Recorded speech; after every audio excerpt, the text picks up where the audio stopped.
이경영, 대한민국의 배우, 1987년 데뷔 이래 엄청난 다락 배우이다. 지금까지 출연한 영화가 120여 편이 넘으며 2010년대 들어 많은 영화에 출연 중이다. 1990년대 중반까지 영화계에서 박중훈, 안성기, 최민수와 함께 충무로 4대 배우라 불리며 잘 나가던 배우였다. 이경영은 멜로 분야에서 세부적으로 다양한 성격을 모두 구별하며 미세한 감정선을 강조하는 연기 쪽에 특화되어 있었다. 점잖고 부드러운 카리스마를 가진 젠틀맨 이미지의 30대 애정 드라마 전문 주인공 느낌. 현재와 비교하자면 류진이나 주상욱보다 더 잘 나가던 이미지였다. 오히려 리즈 시절의 박시우와 가장 비슷한 이미지였다. 여주인공과 사랑에 빠지는 멋진 남자 역할을 많이 맡아서 주부들의 인기를 독차지했고 이 때문에 남성미가 강한 최민수와 자주 비교되었다. 다만 영화 쪽에서는 드라마에서 주로 했던 젠틀맨 역할에 갇혀있지는 않았고 오히려 넓은 연기폭을 자랑했다. 1994년에 문성근과 같이 출연했던 세상 밖으로라는 영화에서는 탈옥수라는 설정답게 영화 내내 대사에 쌍욕이 난무하는 파격적인 역할을 맡기도 했으며 섹스 코미디 영화에도 출연하는 등 다작을 했다. 사실 이 시기에는 이 배우 저 배우 돌려쓰기 현상이 심해서 그 나물에 그 밥이라고 관객들이 외면할 정도로 충무로 배우 인력풀이 좁았다. 이경영 본인도 그나마 안성기나 박중훈은 충무로나 언론에서 보호해주는 패턴이 강했다면 나는 그저 잡초처럼 살아갈 수밖에 없었다고 심정을 토로하기도 했었다. 이처럼 연기 변신에 대해 힘든 요구를 항상 받고 있었음에도 불구하고 연기력 부분에서 점수를 깎이지 않고 합격점을 항상 받아왔다는 데서 그의 연기력이 상당한 수준이라는 것을 알 수 있다. 그야말로 실력에 인기도 갖추고 있던 연기파 배우였다. 그러나 같은 장르를 연기하는 한석규가 충무로에 입성한 이후부터 입지가 줄어들기 시작했다. 그래도 1990년대 후반 2000년대 초반까지는 30대 후반 40대의 나이에도 황금시한대 드라마의 멜로 주인공을 잘 소화하며 멜로 이경영이라는 공식을 어느 정도 유지할 만큼 잘 나갔었고 당시 드라마 좋아하던 세대인 30, 40대 여성 시청자 팬들도 굉장히 많았다. 1990년대 후반 이경영이 잘 나갔다는 증거로 당시 잘 나가던 아나운서 유정현과 모델 출신 유명 방송인 이소라가 연예정보 프로그램 한밤의 TV 연예를 진행하던 당시 레전드로 남았던 유명한 방송사고 두 개가 있다. 바로 야이 엑스박 쉐끼야 잔소리하지 말고 돈 되는 거 있으면 다 내놔 와 연기리에 방영되고 있는 주말 드라마 사랑해 사랑해의 후속작인 로맨스 모두 이경영이 주연을 한 영화와 드라마를 소개하기 위해 직접 출연했을 때 벌어졌던 사건이다. 이때 이경영은 당대 최고 젠틀맨 이미지를 가진 스타답게 연륜 있는 유머로 넘겼었다. 첫 번째 사건 때는 유정현은 당황한 감정에 살짝 화가 겹쳐나 있어 말을 잇지 못했고 이소라도 어찌할 바를 몰랐으며 김민종 본인도 자꾸 시키니까 욱하는 마음에 실제 대사를 질렀다가 시키시니까 했는데요. 아 방송사고다 어떡하지 이러면서 제대로 수습을 못했는데 이경영은 당황하지 않고 침착하게 웃으며 제가 앞으로 김민종씨 언어수나 교육까지 책임지며 살겠습니다 라며 적절하게 마무리하고 넘어갔다. 두 번째 사건 때는 소개하는 말을 했던 유정현은 당황했고 이소라는 웃느라 아예 정신을 못 차렸으며 이영애는 조금 웃기만 하며 가만히 있었는데 이경영도 당황은 했으나 더 이상 멘션이 안 나오면 더 큰 문제가 될 거라 생각하여 미소와 함께 차분하게 예 연기리에 방영되고 있는 로맨스에 출연하고 있는 이경영입니다 라고 인사하며 유머로 받아쳐 넘기려고 했었다. 그러나 이때는 이소라의 웃음 터진 게 이미 너무 심해서 이경영의 자연스러운 유머에 계속 터져버려 한동안 방송사고가 지속되었다. 이 두 개가 1997년에서 1998년 정도 1년 사이에 터진 일인데 홍보를 해야 하는 이경영 본인의 입장에서는 단기간 연속으로 발생된 방송사고로 출연작에 안 좋은 이미지가 생기면 위험하기에 당혹스럽고 누가 봐도 화가 날 만한 상황이었다. 그러나 이런 상황에서도 이렇게 혼자 의연하게 대처했던 모습이 시청자들에게 좋게 받아들여져서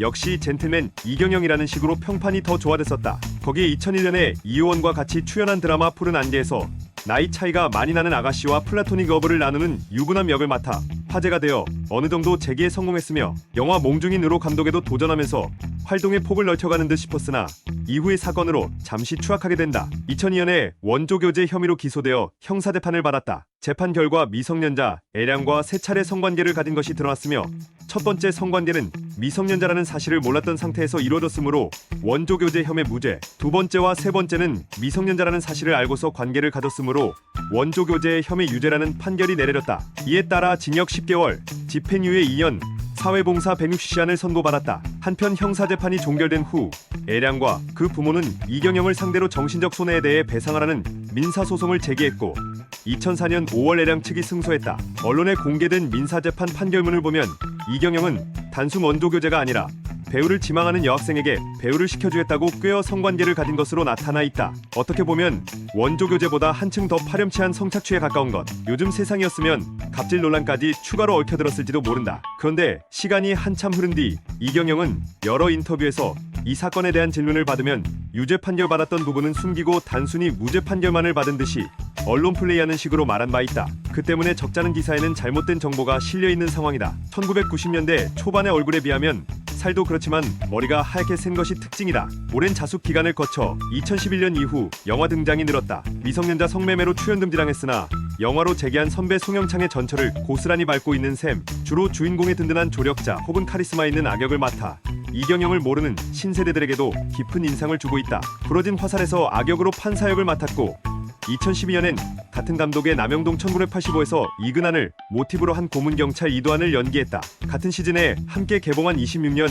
베를린에도 모두 출연, 인상 깊은 연기를 보여주었다. 심지어 일본 영화인 외사경찰에서 카메오이면서 악역인 북한군 장교로 등장한다. 2013년에는 더 테러 라이브에서 하정우와의 연기 호흡을 선보였다. 그 이후에도 장준환 감독의 화이 괴물을 삼킨 아이에서도 화이의 친아버지인 이명택으로 출연하면서 악역이 아닌 무고하고 불쌍한 피해자도 연기했다. 이렇듯 이전부터 인정받아온 연기력을 바탕으로 여러 영화에 캐스팅되며 꾸준히 활약하고 있다. 더욱이 2014년과 2015년에는 불과 2년 동안 20편을 찍으면서 어마어마한 다작을 했다. 거의 한 달에 한 번 꼴로 영화가 개봉한 셈이다. 10월에 방영된 드라마 미생에도 출연했다. 이렇게 다작을 하게 된 원인은 물론 자숙기간 활동을 못한 본인의 활동 욕구에다 지상파에는 2019년까지 출연 금지 상태였던지라 할 수 있는 것이 케이블 빼면 영화밖에 없어서이기도 하겠지만 현재 영화판에서 적당한 무게감이 있으면서도 역할을 가리지 않는 중년 배우가 주연급이라면 몰라도 조연급에서는 절대적으로 부족한 판국인 게 가장 큰 원인이다. 이경영을 제외하면 송영창 정도가 거의 유일할 정도.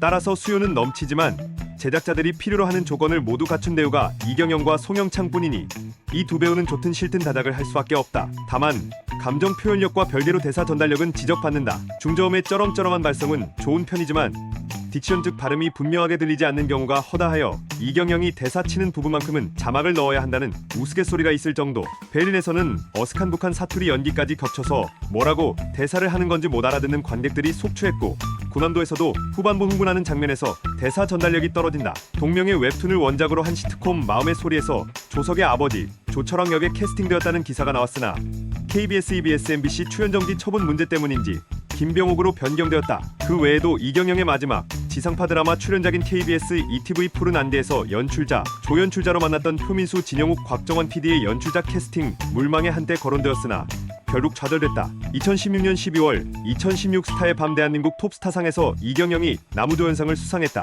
그런데 하필이면 수상 장면에 나오는 배경 영상으로 장필우가 신체 중요 부위로 폭탄주를 만드는 장면이 그대로 나왔다는 것이다. 2019년에는 SBS 드라마 해치와 베가본드에서 나오며 본격적으로 지상파에도 복귀했다. 2020년에도 하이에나에 출연하는 등 본격적으로 SBS에도 털을 잡은 모습을 보이고 있다. 2021년에는 검은 태양에 출연하며 MBC 드라마에도 본격적으로 진출했다. KBS는 2001년 푸른 안개 출연과 성매매 사건 한 달 전에 영화 몽중인 홍보 차원에서 이소라의 프로포즈의 마지막 방송과 이해 한밤에 게스트로 출연했던 것 이외에는 출연이 전무했으나 2023년 순정복서에 특별 출연한 것으로 보아 KBS에서도 출연 정지가 해제된 것으로 보인다. EBS의 경우는 청소년 드라마가 방송 중이고 어린이 드라마가 과거에 존재했었지만 현실적으로 출연할 가능성이 매우 적으므로 한국 영화 특선에 나오는 영화로 간접적 출연을 하지 않는 이상 출연할 가능성이 매우 적다고 볼 수 있다. 다만 2020년 3월 엠번방이 사회적 이슈로 떠들썩한 와중에 이수와 비슷하게 성매매 전과로 재조명받아 함께 논란의 대상으로 어느뜨고 있다. 하지만 최근에 이경영의 여러 대사들에서 비롯한 재밌네, 진행시켜, 밈이 유행을 하면서 최근에는 개인 광고까지 찍었다. 이희지가 생명인 광고에도 복귀하면서 또 다른 전성기가 찾아오고 있다. 2020년 12월 10일 교제 중인 여성과 결혼을 준비 중이라는 언론 보도가 나왔다. 워낙 조연으로 다작을 하는 배우라 또경영이라는 별명도 생겼을 정도인데 대중들도 또 이경영이야? 회장 또는 보스 역할 맡고 이런 식이다. 실제로 한때 케빈 베이컨 지수가 3으로 한국의 모든 현역 배우들 중 제일 낮았었다. 이를 두고 농담조로 한국 영화에는 이경영 쿼터제가 있다고 하기도 했다. 오죽하면 한국의 여러 이슈거리들을 소재로 한 영화를 만든다면 일단 이경영을 높으신 악역 역할로 캐스팅하여 무언가 음모를 진행하는 시나리오를 짜고 나서 영화판을 짤 거라는 말이 나올 정도이다. 이후에는 커뮤니티 등지에서 재미로 만드는 한국 영화 가상 시나리오에서 빠짐없이 등장하는 이른바 또경영 요소가 밈이 되었다. 사실상 마지막에 이경영을 등장시키기 위한 밈이라고 봐도 될 정도로 가상 영화 세계의 밈에서 그의 존재감은 가히 절대적이다. 오히려 이경영이 마지막에 없으면 왜 없냐라는 반응마저 있다. 진행시켜. 나는 가상 대사 같은 드립이 무조건 등장하는데 정작 이경영이 직접 출연한 작품에서는 비슷한 대사라면 몰라도 정확히 재밌네 진행시켜 라는 대사를 직접 말한 경우는 단 한 번도 없었으나 2022년 5월 21일 방송된 어게인 마이 라이프 14회에서 진행시켜라는 대사를 함으로써 이 밈이 실현되었다. 드라마 종영후 작가의 인터뷰에 의하면 대놓고 노리고 만든 장면이 맞다고. 사실 진행시켜 말고도 이경영의 만델라 효과 사례들은 많다. 내부자들에서 폭탄주 만드는 장면에서도 이경영은 영차라고 외친 적이 없다. 그 유명한 싸다구 장면에서도 많은 사람들이 시계를 풀고 싸다구를 날린 줄 알고 있으나 싸다구를 날리고 혼잣말을 하면서 시계를 푼다. 이 역시도 2023년 여원담 광고를 통해 이경영이 직접 말했다. 이에 파생형으로 이경영이 서너 명 나오거나 심지어 모든 등장인물을 이경영으로 캐스팅하고 진행시켜를 말투만 바꾸는 드립도 있다. 그래서 진행갑이라는 별명이 붙었고 심지어 재밌네 진행시켜 라고 직접 말하는 광고까지 찍었다. 이런 경우에는 이경영의 배역수만큼 또를 붙인다. 4번 나오면 또 경영이라고 하는 식이다. 이러한 이유로 대다수의 커뮤니티에서 이경영은 적폐 전문 배우라는 인식이 강해졌다. 실제로도 출연작 중에 악역으로 나온 역할이 선역이나 평범하게 나온 역보다 압도적으로 많다. 때문에 몇몇 작품에서는 이경영이니까 또 악역이겠지 했다가 끝까지 착하게 나오거나 생각보다 더 악랄하게 나와서 놀라는 사람들이 적지 않았다. 사실 이경영이 이렇게 다작을 하는 원인은 본인의 선택도 있댔지만 이경영이 맡은 역할을 할 수 있는 배우의 풀이 너무나 좁은 것도 크다. 보통 그가 맡는 대역은 선악을 막론하고 품위 있는 고위 관료나 정치가, 사업가 정도인데 이 역할은 항상 수요가 있는 반면에 맡을 수 있는 배우가 너무나 한정적이다. 좋게 말하자면 본인만의 영역이 확고한 배우라고 할 수 있지만 그 정도가 너무 강해서 또경영이라는 미묘한 별명을 얻게 되었다. 그럼에도 불구하고 뭔가 적폐스러운 대역에 이경영이 없으면 심심하고 허전하다고 느끼는 사람들이 꽤 많은 모양이다. 2020년대 들어서는 영화보다는 드라마 쪽에서의 다작이 급격히 늘어났다. 특히 2022년에는 3월 돼지의 왕을 시작으로 4월 어게인 마이 라이프, 6월 닥터로이어와 왜 오수재인가, 8월 아다나스, 그리고 하반기에는 퀸메이커 촬영 등등 정말 쉬지 않았다. 김민종, 김보성과는 거의 의형제나 다름없는 친분이 있고 특히 김민종과 절친하다. 하루 돈독한 관계라 동성애, 루머의 개인의 이혼과 결별에 영향을 줬다는 루머까지 있었다. 히든싱어 7 김민종 편에서 패널로 출연하기도 했다. 과거 1997년에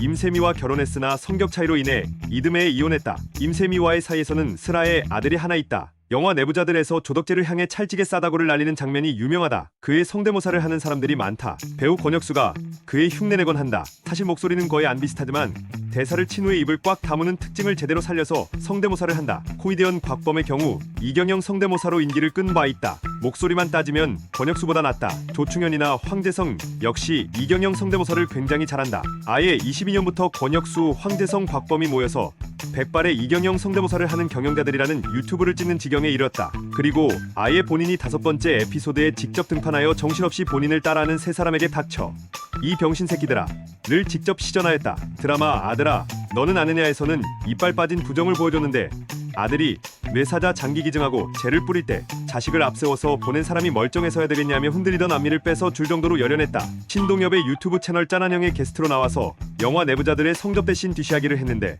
자연산 송이버섯을 청테이프로 돌돌 말아서 배에 붙이고 촬영을 했다고 한다. 오달수, 유해진에 이어 대한민국 배우 영화 누적 관객수 3위이다. 엄청난 다작 배우이다. 지금까지 출연한 영화는 120여 편이 넘으며 2000년대에 잠시 주춤했다가 2010년대 들어 온갖 영화에 출연 중이다. 특히 2015년에만 11편의 출연작이 개봉하며 다작의 끝판왕을 보여줬다. 지난대군파 19대 손, 시조 42세 손 영학렬이다. 영화 조선마술사 제작보고회에서 유승호와 같은 부대 출신임을 밝혔다. 특히 2015년에만 11편의 출연작이 개봉하며 다작의 끝판왕을 보여줬다. 둘 다 활동 중단을 한 것도 있지만 그런 파문이 있기 전에 잘 나갈 때 이미지 자체가 거의 같다. 믿기 힘들겠지만 이경영은 엄연히 현대의 꽃미남과 같은 개념의 미남 스타였다. 중년부터 살이 찌고 약간의 탈모 민 머리가 하얗게 새서 그렇지 30년 전 사진만 봐도 그냥 꽃미남이었다. 상술된 3명은 최민수가 고독하고 거친 이미지, 박중훈은 장난기가 있는 이미지, 그들보다 나이가 한 세대 위인 안성기가 중년 신사 이미지여서 진짜 꽃미남 이미지는 이경영의 몫이었다. 물론 영화에서 멋진 신사 유형의 역할을 한 적도 있다. 이 부분은 박중훈, 최민수도 마찬가지로 영화 쪽에서 하락세였다. 다만 최민수, 이경영은 드라마 쪽에선 꾸준히 인기 스타였기 때문에 괜찮았지만 영화만 고집하던 박중훈은 타격이 심했다. 후에 프리랜서 생활 후 국회의원도 했었다. 당시 절친이던 이경영과 김민종이 강도 역할로 박찬욱 감독의 영화 3인조에 출연하여 영화를 홍보하기 위해 나왔을 때 유정현이 자꾸 김민종에게 영화 속 거친 연기를 한번 해달라고 하자 김민종이 실제 쌍욕이 들어간 강도 역할 대사를 질러버려 화제가 되었던 방송사고. 당시 이경영과 이영애가 출연하던 SBS 드라마 로맨스를 홍보하기 위해 방송에 나왔다가 유정현이 드라마 소개하는 말을 인기리의 방영이라고 안 하고 연기리의 방영으로 하는 바람에 이소라가 웃음이 터져 멈추지 못했던 방송사고였다. 이 방송은 당시 연예정보 프로그램 중 인기가 많은 편이라 NG 특집편도 명절 근처에 방영했었고 그때 이 두 개의 장면도 다시 나왔다. 드라마, 영화 외의 방송 출연을 많이 하는 사람도 아닌데 한 번 나왔을 때 이래놓고 두 번째에 또 이 정도 상황까지 온다면 어떤 주연급 배우도 심하게 빡칠 만한 상황이다. 사실 누가 봐도 진행자 잘못이었다. 유정현은 사전에 약속되지 않은 요구를 김민종에게 지속적으로 해서 사고가 났다면 추후에 김민종에게도 책임이 공유되긴 해도 방송 중에는 본인이 수습해야 했고 이소라도 진행자라면 웃기다고 계속 웃는 게 아니라 사고는 났지만 이후부터 제대로 진행하겠다는 태도는 제대로 보였어야 했다. 정보 프로그램이라는 건 진행자가 그날의 출연자들과의 대화를 이끄는 형태여야 정상이다. 이경영도 그걸 원했지만 그들이 못해서 나선 것뿐이었다. 이 작품은 2001년 12월 열린 제14회 한국방송작가상 드라마 부문 최종 후보에 올랐으나 삼각관계라는 구태의연한 공식에서 벗어나지 못했다.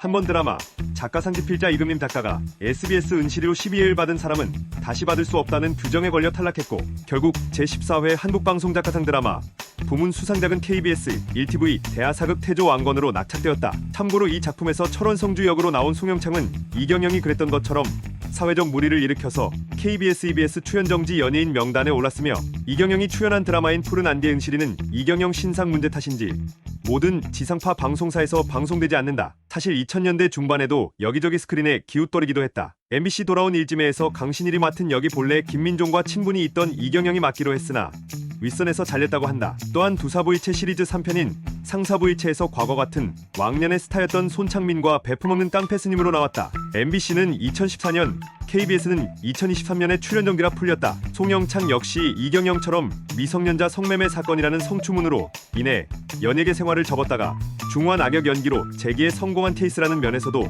공통점을 가지고 있다. 송영창은 연극과 뮤지컬 쪽으로 방향을 잡아 대학로의 이경영이라 불러도 손색이 없을 만큼 어마어마하게 다작 중이다. 고독, 풀하우스, 넌 어느 별에서 왔니? 인순이는 예쁘다. 그들이 사는 세상, 커피하우스, 넌 내게 반했어. 아이리스, 이, 프로듀사, 꽃피는 봄이 오면, 착한 여자 백일홍, 수상한 삼형제, 당신뿐이야. 왕관의 식구들, 당신만이, 내 사랑, 내 남자의 비밀, 한성별곡, 추노, 도망자 플랜B 등등. 사실 성매매 논란 전에도 거의 SBS 드라마만 출연하는 SBS 공무원이었다. 출연정지 자체는 2014년에 해체됐으나 성매매 논란 한참 전부터 MBC 작품에 출연이 거의 없었던 양반이라 딱히 티가 나지는 않았다. 물론 미생에서 최전무로 나온 이후에 OK저축은행 광고에 출연한 적이 있었는데 그 당시 임시완, 강소라, 이성민 등 다른 출연자들은 드라마의 인기에 힘입어 여러 광고에 출연했으나 이경영은 전술한 과거 전적 때문에 광고에 못 나올 것으로 예상한 걸 보면 의외였다는 반응이다. 이 찍은 사람이 많아져서 이젠 옛날 이야기. 게다가 케빈 베이컨 지수는 다작과는 큰 상관관계가 없다. 자기에 관한 지수를 만들었을 때 전 세계 배우들의 평균값이 낮은 것이 다작의 증거. 재밌네, 재밌어라는 대사는 미생에서 한 적이 있다. 프리즌에서는 시계를 풀고 한석규를 때리려고는 하나 김래원의 방해로 때리지는 않는다. 시계를 풀고 뺨따구를 때리는 장면으로 가장 유명한 배우는 영화 친구의 김광규다. 진행시켜, 영차, 닥쳐 병신새끼들 같은 온갖 밈이 버무러져 구성되었다. 일례로 낭만닥터 김사부 3회 차지만은 드라마 방영 전 캐스팅인지라 악역으로 예상한 사람들이 많았으나 실제 드라마 내에서의 모습을 보면 김사부의 라이벌이자 상당히 복잡한 면모를 보여주는 입체적인 캐릭터로 악역과는 거리가 상당히 멀다. 김사부와 동급의 의술 실력을 갖췄고 그를 신념의 영역에서 당황시켰으며 빌런이 아님에도 극의 긴장감을 불어넣는 캐릭터는 전 시즌을 통틀어 차진만이 유일하다시피 할 정도. 굳이 또 찾자면 송영창 정도인데 두 사람의 공통점이 다. 그리고 이런 대역을 맡을 전무송, 장용을 비롯한 배우들은 너무 나이가 들었다. 어게인 마이 라이프의 후속 작품이며 닥터로요와 동시간대에 맞붙는 작품이다. SBS의 편성 변경으로 인해 겹치기 출연을 하게 되었다. 사실 코로나19로 인한 영화계의 침체로 인해 부득이하게 드라마 쪽으로 눈을 돌린 케이스라고 볼 수도 있는데 OTT와 케이블의 폭발적인 성장으로 인해 그야말로 신의 한 수가 되었다. 현재 활동 중인 1987년생의 배우와는 동명이인이며 1973년생, 1995년 KBS 슈퍼탤런트로 데뷔했다. 결국 임세민은 이 일로 인해 연예계 생활의 환멸을 느끼게 되어 사실상 은퇴했으며 현재는 모델라인 ENT 마케팅 패션 부문 이사로 있다. 탈직에 잘 때렸다고 유명해진 것이 아니라 각도에 따라 때린 것처럼 보이지만 자세히 보면 페이크임을 알 수 있고 그럼에도 맞은 것처럼 혼신의 연기를 한 배우의 연기 때문이다. 아랫짤은 보면 알겠지만 시계를 찬 상태로 때렸다. 시계는 혼잣말을 하면서 푼다. 광고 촬영차 황재성이 이경영을 만났는데 좋은 일화가 있었다던가. 곽범이 그를 사석에 만났을 때 장난삼아 갈구면서도 성대모사 스킬을 전수했다는 썰을 보면 본인도 이 열풍을 꽤 좋아하는 듯. 권혁수가 컨텐츠 도중 섭외하는데 2년이 걸렸다고 한 걸 보면 나름 출연 생각은 있었던 걸로 보인다. 다만 위에 언급한 빡빡한 드라마 일정 때문에 조율이 늦은 듯. 작품에서 이 변호사라고 불리운다. 본인이 제작한 각본을 토대로 당초 심승보 감독이 영화를 제작하려다 불발되어 직접 감독해 내놓은 데뷔작 영화 여주인공으로 최지우, 이승현 등이 거론되었으나 김성림이 막점됐으며 흥행은 그닥 성공하지는 못한 편. 출연은 물론 감독까지 맡았다. 애초 KBS, EBS 등과 고화질 방송영화 프로젝트 중 하나였으나 KBS, EBS 측이 2005년 2월 심의규정을 내세워 이경영의 영화 출연 불가 방침을 정하여 이경영은 컴백이 무산될 뻔했지만 영화사 측이 KBS, EBS 등과 결별하고 독자적으로 영화를 제작하여 해당 영화로 스크린 복귀를 했다.